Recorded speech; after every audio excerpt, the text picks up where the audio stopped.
మోహన్ లాల్ కళ్ళు తెరిచేసరికి తను తన చీకటి జైలు గదిలో ఉన్నాడు. అతని శరీరం మొత్తం నరకయాతనను అనుభవిస్తోంది.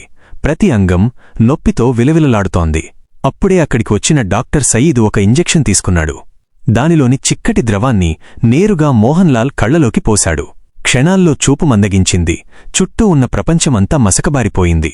నెలల తరబడి ప్రతిరోజూ క్రూరంగా దెబ్బలు తిన్న మోహన్ లాల్ ఇప్పుడు ప్రాణమున్న ఒక శవంలా కనిపిస్తున్నాడు.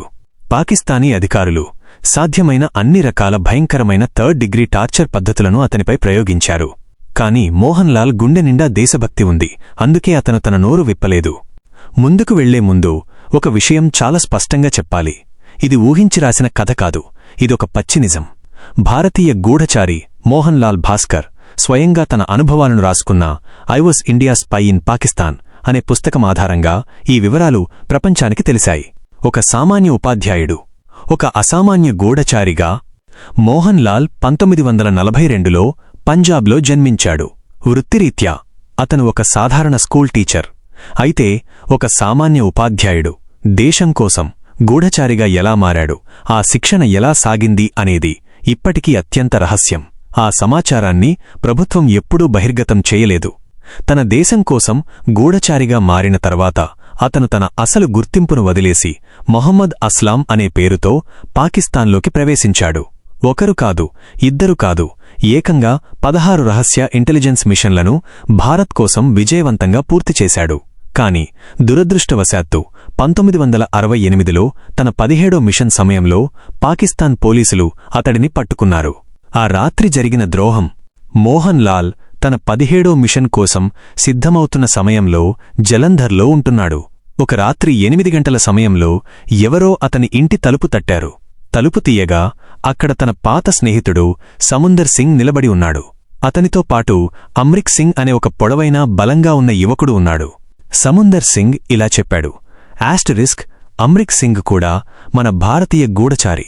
రేపు అతను సరిహద్దు దాటి పాకిస్తాన్లోకి వెళ్ళాలి. ఈ రాత్రికి ఇక్కడ ఎవరూ లేరు కాబట్టి అతను నీ దగ్గరే ఉంటాడు.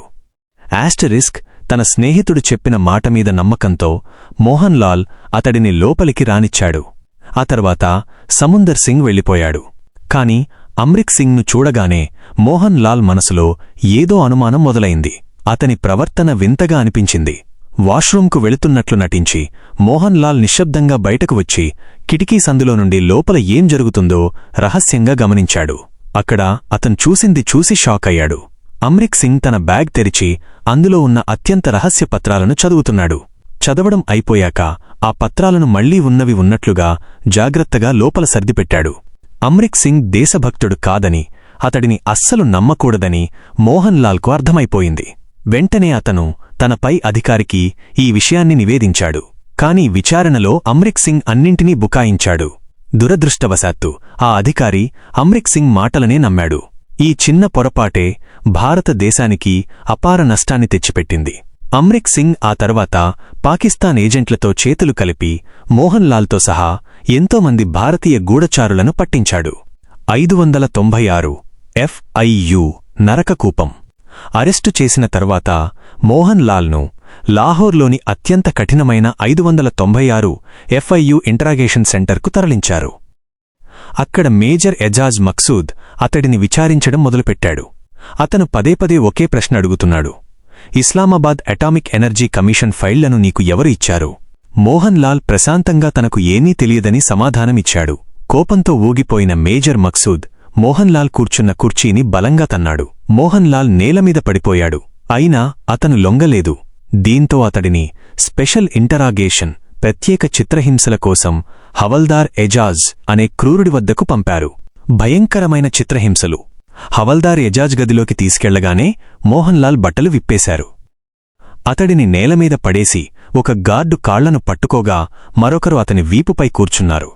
ఎజాజ్ ఒక పదునైన చెట్టుకొమ్మను తెచ్చి కనికరం లేకుండా మోహన్ లాల్ను బాదడం మొదలుపెట్టాడు. ప్రతి దెబ్బకు మాంసం ఊడివస్తోంది, రక్తం కారుతోంది. మోహన్ లాల్ అరుపులు ఆ జైలు గోడల మధ్య ప్రతిధ్వనించాయి. దాదాపు గంటన్నర పాటు నిరంతరంగా కొట్టడంతో అతను స్పృహ కోల్పోయాడు. అతనికి స్పృహ వచ్చేసరికి దగ్గరలోనే మరో భయంకరమైన అరుపు వినిపించింది. అది తన స్నేహితుడు సముందర్ సింగ్ అరుపు.